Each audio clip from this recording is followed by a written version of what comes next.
Out of absolutely nowhere, Frontier have dropped another species profile. Last week we had the Spinosaurus, and this time we have her enemy in Jurassic Park 3, and perhaps the major dinosaur of the entire franchise, the Tyrannosaurus Rex. Extracting species profile. Tyrannosaurus Rex, a genus of Calaiosaurian theropod dinosaur.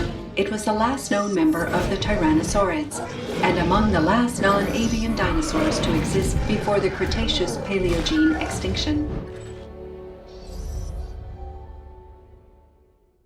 First of all, I was halfway through an essay when this came out, so inconsiderate, Frontier. Anyway, it's T.rex and it's here and it's not even a Friday. Perhaps Frontier do want to cover near every dinosaur before the game releases, something that was not going to be possible with those once a week Friday releases. We of course have seen quite a lot of the Rex already, and she is, of course, gorgeous. Complete with that warm brown palette right from the first film. You see it particularly in Jurassic World Rexy, although the blue light did stymie it a little bit, and she's got that absolutely classic Jurassic Park style roar. She's a massive nostalgia hit all on her own, she really is. I also love, again, those little details, such as the way her mouth muscles kind of quiver with the force of that roar, and the subtle movement of her chest, as though she's actively forcing the air out from her throat. It's interesting that the Rex, along with the other classic Jurassic Park dinosaurs other than Dilophosaurus, but things like the Brachiosaurus, the Triceratops, and the Velociraptor, are actually the most sort of dull in terms of patterning and coloration. That's movie accurate, of course, but I'm hopeful this means they'll have some inventive textures that we can unlock and bring a little more va-va-voom to our parks. Perhaps even a Rexy style skin complete with the scars and her aging.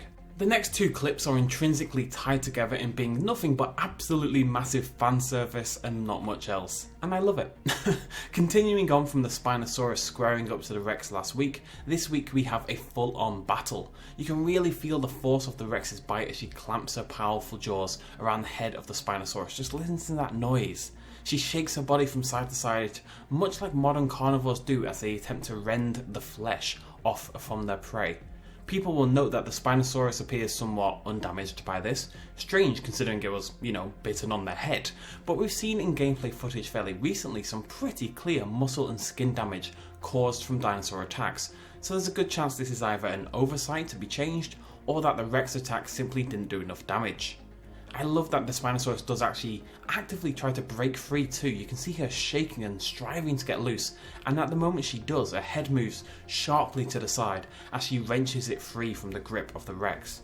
These two squaring up, the Indominus Rex 2 and potentially that Giganotosaurus we think is going to be in the game, is going to be one of the absolute highlights of our park experiences. But we don't need to wait until then to see who wins, because Rexy is all over it. It's not Rexy, you know what I mean. It's an awesome looking move as the Rex sweeps quickly to the side of the Spinosaurus and, before it can react, dives forward to dig its teeth into the jaw and neck. It drives it to the ground with the force of the movement. Look at how the Spinosaurus actually slides across the slick grass due to the power of the T-Rex. That's pretty awesome. The Spinosaurus, however, doesn't know when to quit, and it begins to raise its head back up, so the retaliation comes and the Rex clamps its jaws hard around its foe's head, causing it to squeal and die, I assume.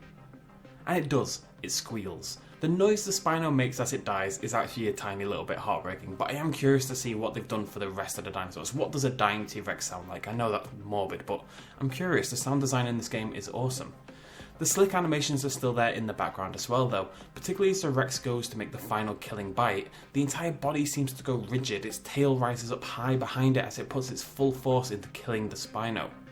As with a lot of the recent species profiles, there isn't so much we learn from the background here about park building and stuff like that. We've seen a lot of that by now. Though I do like how the rain isn't just rain, it's really highlighted in the scene, but it's like a fine mist that hangs over the battlefield. It really adds a feeling of sort of epicness to the scene that just wouldn't be there in a midday fight. And now all I want to see is them fighting a thunderstorm on Isla Pena. Anyways, I should be doing an essay, but here I am. Another fantastic species profile this week. Frontier are clearly pulling out all the stops now that we're less than a month away from Jurassic World Evolution's release. Literally, less than a month. Whilst we're not learning lots of information, we're getting some awesome shots, and I think that's really what we need at this point anyway, hopefully to keep the hype train rolling. Choo choo, folks. Thanks for joining me as always. Please do hit that like button if you enjoyed this video. It really helps me out. I know it seems like not a big deal, but trust me, it makes a big deal in the end. And I'll see you lovely folks in the next episode, which may be Friday. Who knows? Cheers, much love, as always. Bye-bye. Quick little shout out at the end. This video and others like it would not be possible at all without the support of you guys watching me at home, and also everyone on this Patreon page right here who supported me in the last month. If you want to help out as well, you can do so at patreon.com/bestinslot. Every little really helps. Cheers.